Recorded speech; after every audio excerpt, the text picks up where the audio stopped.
जी anyone. Sheikh साहब आपको ही शुरू करना पड़ेगा सवाल। इधर शेख साहब को पढ़ाइए।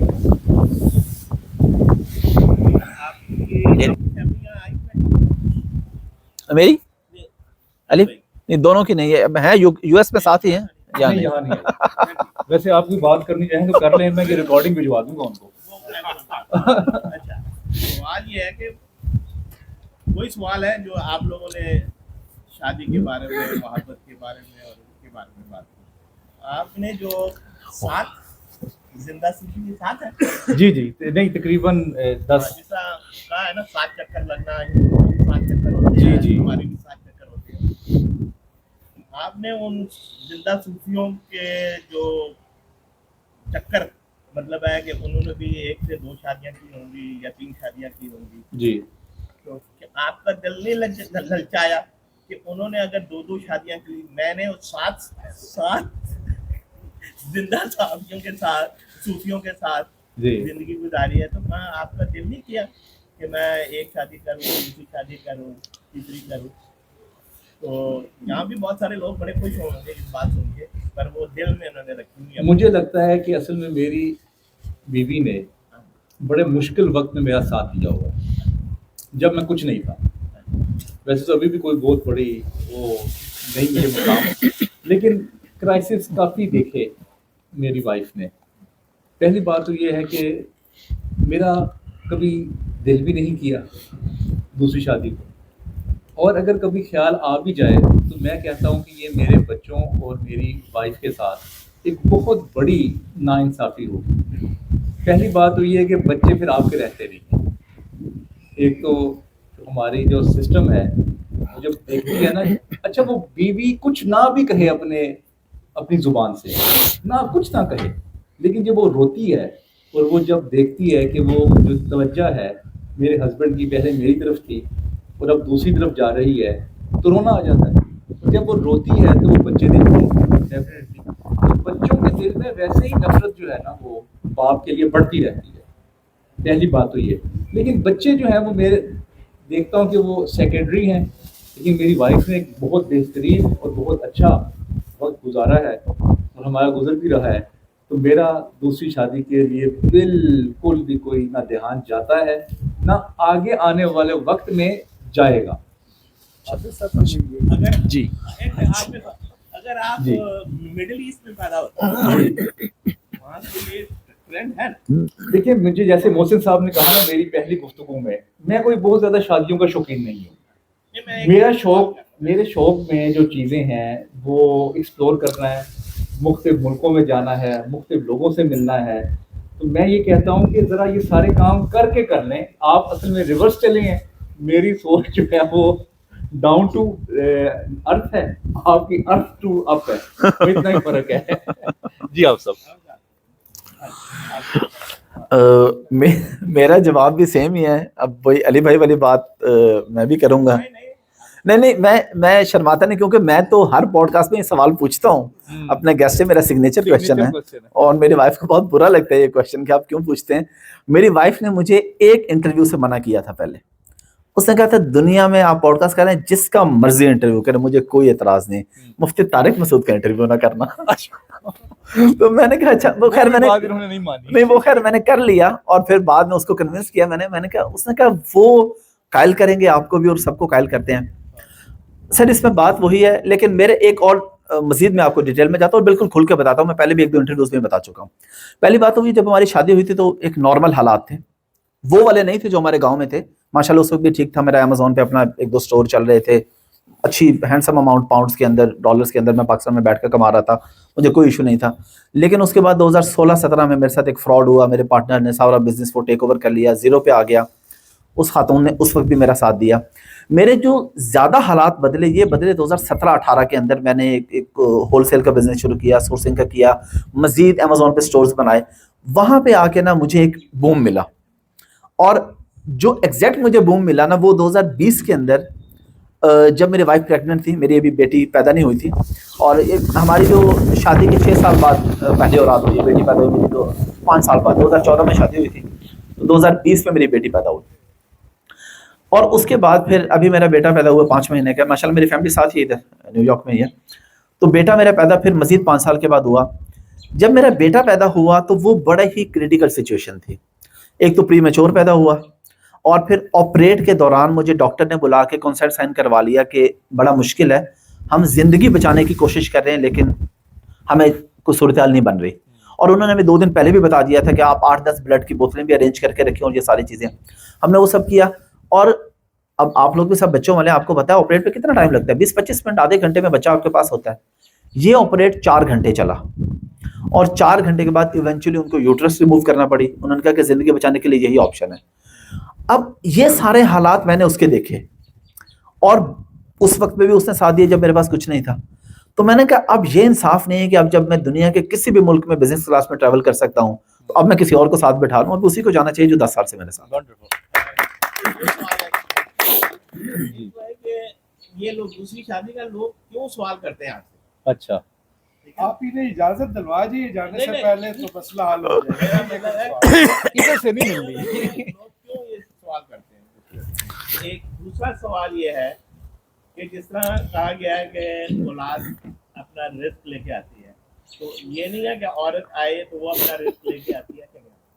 अच्छा, इसका सिंपल सा मेरा आपसे सवाल है, आपकी कितनी शादियां हैं? एक ही है।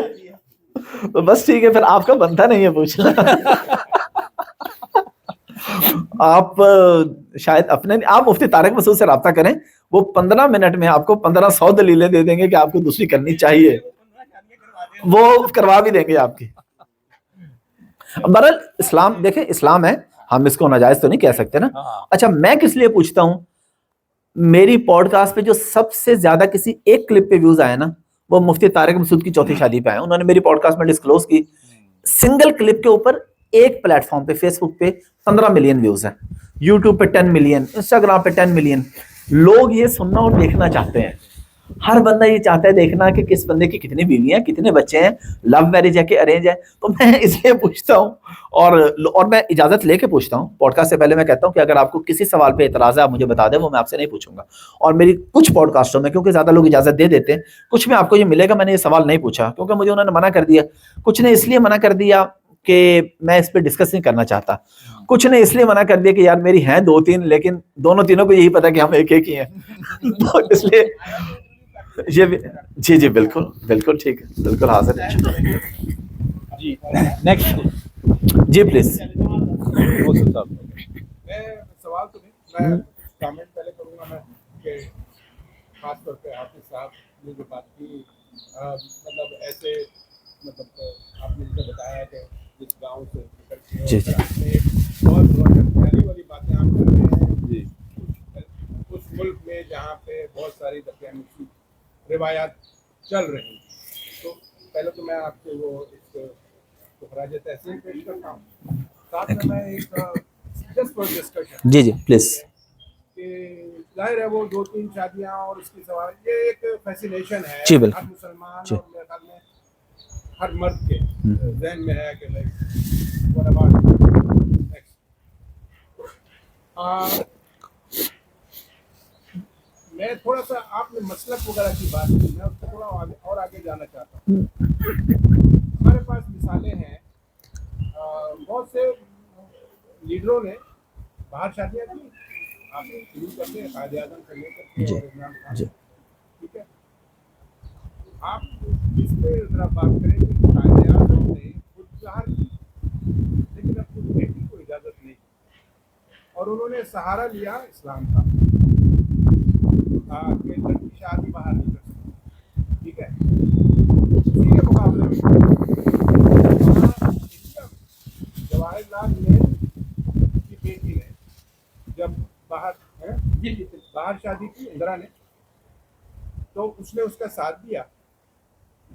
तो आप देख सकते हैं कि कायदे-आज़म की बेटी कहाँ पहुँची हमें पता भी नहीं, कुछ नहीं, और जवाहरलाल नेहरू की बेटी जो है वो मुल्क की वज़ीर-ए-आज़म है। तो इस पर कमेंट करें आप। अच्छा, इस हवाले से मैं अली भाई जरा टेक्निकली बता सके कि मैं इस पे सादा सा ये करता हूँ कि फिकी मसाइल का मुझे नहीं पता कि आप शादी कहाँ पे, अहले किताब का तो मुझे पता है, क्रिश्चियन से आप कर सकते हैं, जू से आप कर सकते हैं, बाकी मुझे फिकी मसाइल का नहीं पता। लेकिन ये जो बात की है आपने, इसको मैं इस चीज से जरूर रिलेट करूंगा कि बिल्कुल जब आप अपने बच्चे को सपोर्ट करते हैं, कुछ करते हैं, तो जो कॉन्फिडेंस लेवल होता है ना, वो फिर यकीनन माशरे में कुछ करने के काबिल होते हैं। हम लोग तो अपने बच्चों को दबा देते हैं ना, शादी के मामले के अलावा भी हर मामले में, मतलब सॉरी टू से, हम देसी लोग जो होते हैं, हम ये कहते हैं कि हमें ही सब कुछ पता है और हमारे बच्चों को कुछ भी नहीं पता। ऐसा नहीं होता।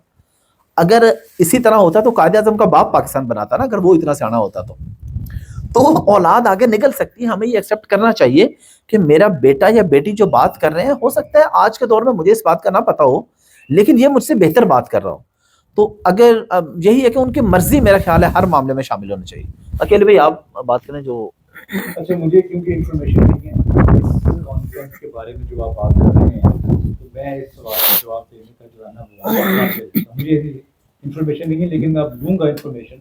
वैसे जो आप साहब ने बात की ना थोड़ी सी, वो मैं ज़रूर मैं एक पॉइंट ऐड कर सकता हूँ कि जब आप क्रॉस कल्चरल और क्रॉस रिलीजन मैरिज करते हैं तो आपको डिफरेंट एक्सपोजर होता है। आप उनकी इबादत गाहों में जाते हैं, आप उनके कल्चरल वैल्यूज़ को देखते हैं, आप उनके त्यौहार को देखते हैं। जैसे शाहरुख खान और उसकी वाइफ ने की हुई है शादी इंडिया में, तो वो ऐसा होता है कि फिर आपका जो औलाद है और आप खुद हैं, आपका एक्सपोजर ज़्यादा होता है। मैं तो वैसे इसी बात का बहुत कायल हूँ, इंटरफेस हारमनी पे ही काम करता हूँ कि अपने से मुख्तलिफ मिजाज और अपने से मुख्तलिफ कॉन्सेप्ट के लोगों में बैठना चाहिए आपको, ताकि आपका एक्सपोजर, एक्सपीरियंस और विजडम बढ़े।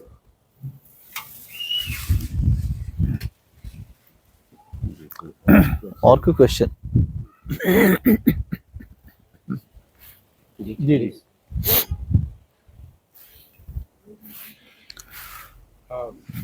मैं कोई सवाल नहीं कर रहा, तो जस्ट फॉर डिस्कशन में प्लीज। मैं आपको आते साथ ही मैंने कुछ आपको बताया, जो आप बात कह रहे हैं ना, मैं उस पर बिलीव करता हूँ और मैं अमल भी करता रहा आपसे मिलने से पहले। जी जी, तो हम दोनों सेम पेज पे, ख्याल है। ठीक है। मैं खासा डाइवर्स मेरी मुलाकातें हैं लोगों से। और एक बहुत मशहूर क्लासिकल मूवी है जो मैं कई बार देख चुका हूँ जी। I am interested in western culture. और ये कल भी मैं ये ब्रॉडवे शो भी उसी कहानी पर बना है, कुछ लोगों ने शायद देखा भी हो। एक मूवी बनी है Fiddler on the roof. Fiddler on the roof एक जूश घराने की कहानी है, उस गरीब दूध वाले की कहानी। ये क्रीमिया यानी ये जो मौजूदा यूक्रेन है, वहाँ के किसी गांव की ठीक है, आ रही आवाज़। कहानी है एक यहूदी खानदान की, जिसके 5 बेटियां थे। और उन 5 बेटियों और रह रहे एक रशिया में जाहिर है, तो वहाँ पे दूसरे राह के लोग भी हैं। और उसके अंदर वो दिखाते हैं कि पहली जो बेटी है वो तो उसमें वो चाहती है किसी को, लेकिन वो सिर्फ उसके फ्यूचर के लिए कि बहुत अच्छा कोई अमीर आदमी, तो एक बुचर है वहाँ पे जो उम्र में बहुत बड़ा, और वो मतलब विडोअर, उससे शादी करने की बात की। लेकिन वो लड़की जो है खड़ी होती है और वो एक टेलर जो बहुत गरीब है उसके कहती कि मैं उसको पसंद करती हूँ। और फिर दिखाया कि वो ट्रेडिशन पे बहुत बिलीव करता है। ट्रेडिशन जो है ना बहुत इम्पोर्टेंट चीज़ है, लेकिन वो मान जाता है बेटी बात को और उसकी शादी कर देता है। दूसरी बेटी जो है वो आउट ऑफ, लेकिन वो दोनों दूर होते हैं। दूसरी बेटी एक आउट ऑफ रिलीजन में जाकर के किसी को पसंद करती है और परमिशन के लिए, ब्लेसिंग के लिए आती है, और उसको वो बाद में कन्विंस होकर उसको दे देता है। तो वो मतलब ये जो मैं बता रहा हूँ कि कहानी है कि जब आप एक ऐसे इलाके में रह रहे हैं, एक ऐसे रीजन में रह रहे हैं कि जिसमें सिर्फ मसलक ही नहीं बल्कि दूसरे रिलीजन के भी लोग हैं, और वो वहाँ पे यकीनन अगर उनका मिलना मिलाना होगा तो शादी भी होगी।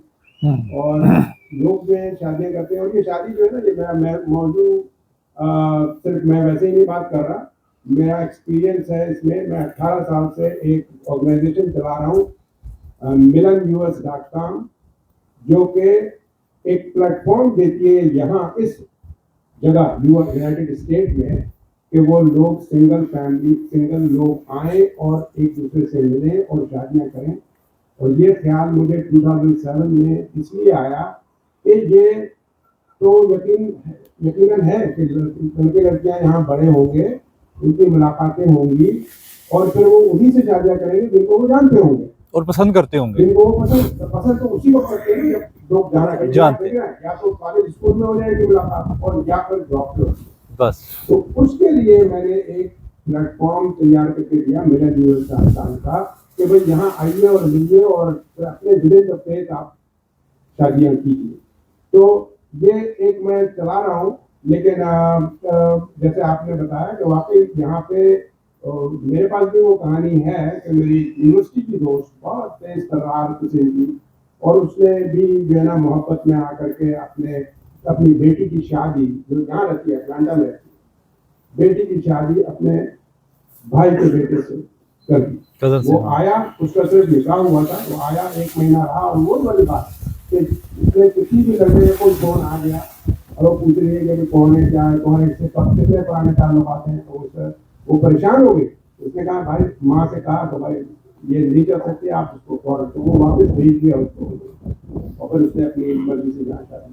तो ये एक मसाइल है और इसमें अगर आप नहीं सुनेंगे तो जाहिर है उसका नतीजा तो अच्छा नहीं निकलेगा।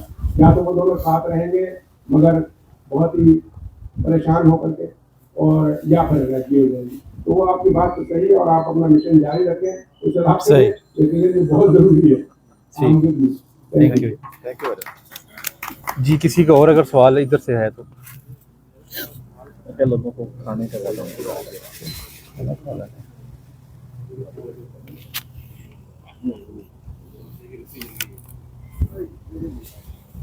अली भाई, एक ये सवाल है जो आपने किताब लिखी है उसके बारे में जरा लोगों को बता दें। अच्छा, अब मैं बताता हूँ। सवाल नहीं है, मैं जो लेट आया, मैंने ये पूछना है कि शादी के अलावा और कोई आपकी रिक्वेस्ट ये सारी ऑप्शन होती है ना, आप लोगों ने शादी करनी है ना उन्हें देनी है, शादी पे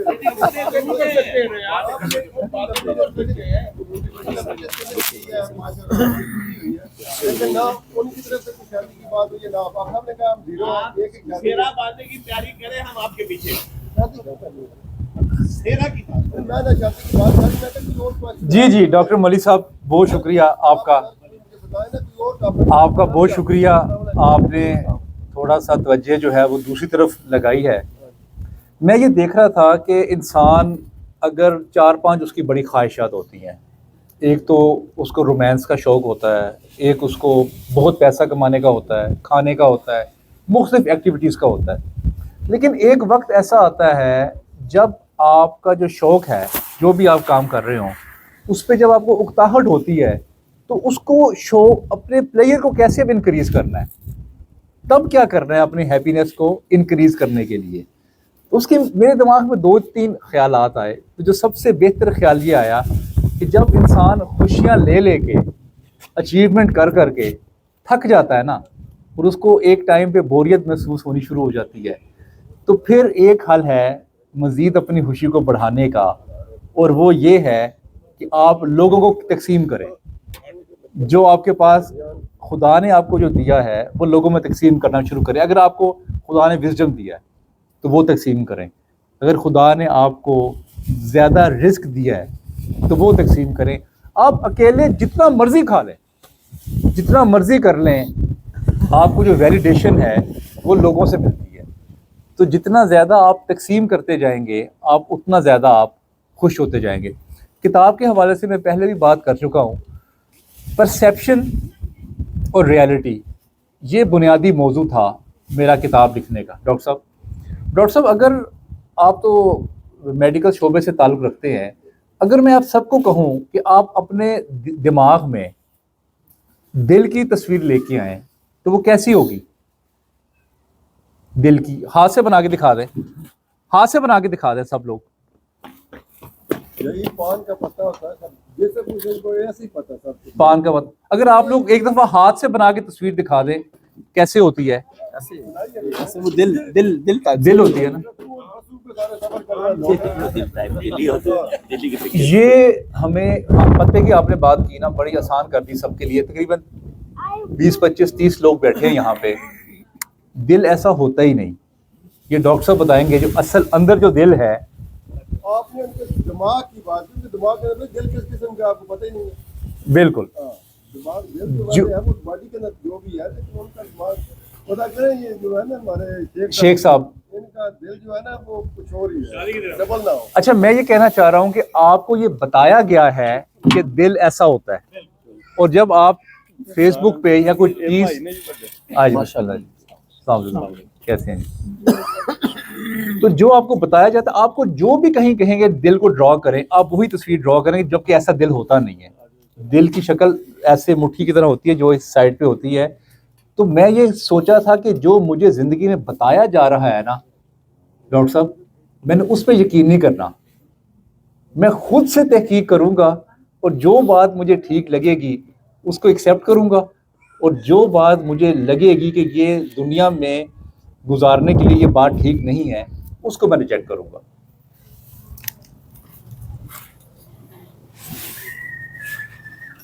ये बिल्कुल वही बात है जो मैं पहले कर चुका हूँ कि हमें ये बताया गया कि फलां बंदा ऐसा है, फलां ऐसा है, ऐसा है। जब उससे जाकर पूछोगे तो भाई मैं तो ऐसा हूँ, तो बात बिल्कुल वही है कि बताया जो जाता है, जो रियलिटी है वो उससे मेरे ख्याल है 360 डिग्री या 180 जो भी बोलते हैं 180 ऑपोजिट होता है।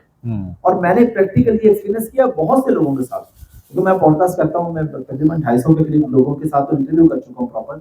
इसके अलावा इतने लोगों से मिलना होता है। मुझे बहुत से लोगों के बारे में कि आप इनके पास जा रहे हैं, ये ऐसा होगा, ये बंदा ऐसा है, ये ऐसा करता है, मैंने उसको टोटली ऑपोजिट पाया। और एंड रिजल्ट क्या निकला, मैंने जो नोटिस किया, मैंने कहा कि फॉर एग्जांपल शुएब अख्तर के जब मैं इंटरव्यू करने गया तो मेरे कुछ करीबी सहाफी दोस्तों ने कहा कि वो बड़ा एरोगेंट है, बड़ा बदतमीज है, ये है वो है। मैंने जाके उस बंदे को इंतहाई डाउन टू अर्थ पाया। फिर उसने मुझे अपने बच्चों के जो नाम बताया ना, मैं भूल चुका हूँ, पॉडकास्ट में मौजूद है। उसने फिर मुझे 15 मिनट उसकी हिस्ट्री बताई सहाबा कराम की जिंदगी से कि मैंने अपने बच्चों के नाम क्यों रखे हैं, उसके पीछे पूरी तारीफ थी। तो मैं इवेंचुअली इस नतीजे पे पहुंचा कि ज्यादातर आपकी मुखालफत करने वाले वो लोग होते हैं जो आपके बराबर नहीं पहुंच सकते, या आप तक अप्रोच नहीं कर सकते, आपसे मुलाकात नहीं कर सकते, आपसे मिल नहीं सकते, तो वो आपके बारे में नेगेटिविटी खिलाफ हो जाती है। वो कहते हैं कि अच्छा यार मैं इस जैसा तो नहीं बन सकता, चलिए इसके साथ मेरी दोस्ती हो जाए। जब दोस्ती भी नहीं होती, सॉरी, फिर आप कहते हैं बंदा गलत है। तो इसलिए मैं जिस शख्स तक पहुंचा हूं, मैंने जाके देखा है, बताने में और सामने देखने में जमीन आसमान का फर्क है। जी कोई और सवाल है? फिर नहीं तो सवाल ये है कि अभी दो हाफिज साहब जी, कुरान में दिमाग का जिक्र हुआ है कि दिल का जिक्र? ये तो आप सब बताएंगे, मेरे ख्याल में ये आपका सवाल है। ये है कि वो दिल के बारे में हुआ है कि आप करते हैं, आपका दिल का, दिमाग का यहाँ जिक्र नहीं है। क्या मैं सही हूँ या गलत? सर मुझे तो इतना पता है कि कुरान में आपका जिक्र भी नहीं है। बंदे का तो जिक्र है। क्योंकि मोहम्मद है, मुसलमान है, सारा कुछ क्यों नहीं है? तो वो बहुत सारी चीजें हैं, लेकिन मेरा ख्याल है हम कोई प्रॉपर अगर कोई क्वेश्चन है तो उसके जरूर गपशप करते हैं इंशाल्लाह। बाकी हंसी मजाक भी करेंगे, आप अकेले बैठे हैं साथ, तो आपके जितने सवाल हैं शादियों के मैं आपको उन लोगों से मिलवाऊंगा ही, आपको उसके जवाब भी दूंगा। पिछला आपके चीज से थोड़ा कमेंट करना चाहूँगा, माइंड ना करें। जी जी डॉक्टर साहब, वो आपकी फेवर में जो आप कह रहे हैं वही मैं उसको क्या करने सेकंड करूंगा। ये जो आपने कहा है पता, बल्कि ये शुएब अख्तर हो गया या जी। कोई भी है, ये फलाना एरोगेंट है, ये आप देखें कि वो किस जगह पे एरोगेंट है, वो आपके साथ है या जनरल पब्लिक के साथ, हर बंदे के साथ है, या वो किस जगह जॉब कर रहे हो पब्लिक के आपकी जगह बास है, आप उधर अगर उनके साथ बड़े ठीक है अच्छे तरीके से पेश आए, नाइस हो, लेकिन अगर कोई बंदा कोई रूड है, एटीट्यूड वाला है, तो आप उसको नहीं रखेंगे, आपका उधर आप एरोगेंट हो। तो सेम चीज है Shoaib Akhtar when he was in the ground, वो जो फास्ट बॉलर होता है कोई भी, अगर वो एरोगेंट नहीं है ना, या वो अग्रेसिव नहीं है, अग्रेसिव, हाँ, he can not ball. Yes, अगर वो स्पिनर की तरह आया कि बॉल फेंकी है चला गया, वो अग्रेशन उनके अंदर वो फिर पैदा होती है, वो खुश होते हैं इस चीज से। वो पिछले दिन मैं आपको बता रहा था, आफ्ताब इकबाल साहब है मेरे बड़े अच्छे दोस्त, रिसेंटली बने हैं, तो कोई कह रहा था कि ये बड़े एरोगेंट है, फलां है। मेरे साथ उन्होंने ट्रैवल भी किया है, मेरे साथ रहे भी हैं, मैंने उसको हम्बल ही पाया है। हाँ। लेकिन वो जो उनकी चीज़ है, तो मैं ये नहीं कह सकता कि नहीं है, ही इज। लेकिन उन लोगों के लिए जो जिन लोगों को उन्होंने राह से गोल्ड बनाया, जो उनके साथ वो कहते हैं ना जी मेरे साथ बड़े रूट थे, आप उन लोगों को असेस करें उनकी एजुकेशन कितनी है, जितने स्टेज ड्रामों में काम करते हैं, किसी की एजुकेशन देखी आपने?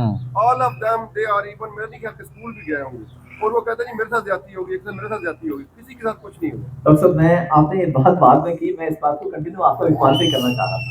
मेरी आफ्ताब इकबाल से पहले मुलाकात हुई, उन्होंने मुझे अपने इंटरव्यू पे बुलाया, ओपन माइक कैफे बहुत पुराना लाहौर में जो उनका फार्म हाउस है वहाँ पे मैं गया, वही सुन रखा था एरोगेंट है, ये है वो है। 45 मिनट या 1 घंटा रिकॉर्डिंग लेट होगी, एक दो कॉमेडियंस की वजह से, जो एरोगेंसी वाली बात है, एक दो कॉमेडियन उनके लेट हो गया। वो बंदा 1 घंटा मेरे पास बैठा रहा, मुझसे उसने माजरत की और 1 घंटा गपशप की कि यार सॉरी अब मेरी वीडियो लेट है। और जब वो कॉमेडियन है तो उनके साथ उसने कहा तुम क्यों लेट हो, 1 घंटा गेस्ट वेट कर रहे हैं। अब वो कॉमेडियन कहता है आफ्ताब इकबाल एरोगेंट है, क्योंकि वो 1 घंटा लेट आया, उसको लेट आने में सवाल हुआ। लेकिन मेरे साथ तो एरोगेंट नहीं है। तो बिल्कुल ये बात ठीक है, जहाँ पे आप काम कर रहे होते हैं, आपका स्टाफ है, आपके एम्प्लॉइज हैं। और आफ्ताब इकबाल के साथ फिर जब मैंने पॉडकास्ट की, दुबई जाके भी चंद महीने पहले की बात है, 2.5-3 घंटे की डिटेल पॉडकास्ट। तो जब मैंने पॉडकास्ट एंड हुई तो आफ्ताब साहब कहते हैं कि बस, मैंने कहा हाँ जी। कहते यार मैं तो अभी फ्रेश हो रहा हूँ, वार्म अप हो, मैं तो अभी वार्म अप हूँ, फिर 2.5-3 घंटे में पॉडकास्ट एंड होगी। तो एरोगेंट बात वही है कि जिस तक आप नहीं पहुंच सकते, आपको लगता है वो एरोगेंट है। और ये बहरहाल उस बंदे का बहुत बड़ा क्रेडिट है कि वो लोग जिनको आप जिनके करीब से गुजरना पसंद नहीं करते थे, आज उनको लोग अच्छी महफिलों में स्टेज पे बिठाते हैं। तो किसको जाता है ये क्रेडिट? ये एक ही बंदा है, आफ्ताब जी इकबाल जी, के इसमें तो बाद कोई दो ही राय नहीं है। सारे जितने पाकिस्तान में कॉमेडी के प्रोग्राम हैं, Yes. ये हस्बे हाल के बाद जब खबरनाक आया तो फिर उस लेवल की सबने कॉपी शुरू कर दी। तो ये बहरहाल एक क्रेडिट है उस बंदे का, और जो क्रेडिट हो किसी को उसको लेना चाहिए। जी, एनी अदर क्वेश्चन नहीं तो फिर आप सब फिर ऐसे काम कर लें। जी मेरा ख्याल है अभी क्वेश्चंस तो नहीं है, तो एक मरतबा फिर अभी आसिफ भाई ने मुझे कहा था कि उन्होंने कोई क्वेश्चन करना है। अच्छा अच्छा, तो ये एक तो क्वेश्चन संभालना खाने के बाद पूछा जाता है। नहीं वो नहीं, सही बात है, ठीक है, मजा है चाय के साथ। चलिए ठीक है, मेरा ख्याल है हम महफिल का इंतजाम करते हैं और अल्लाह ताला हमें अच्छी महफिलें इनाकाद करने की तौफीक अता फरमाए और अच्छी गुफ्तगू करने की तौफीक अता फरमाए। आज का सेशन हमारा माशाल्लाह बहुत अच्छा रहा और मैं आप सबका दिली तौर पर मशकूर हूँ कि आप लोग ने ट्यूब लाए, और बतौर खास अपने मेहमानों का बहुत मशकूर हूँ और आसिफ बुराया साहब का जिन्होंने इस महफिल का इनाकाद किया। Thank you very much.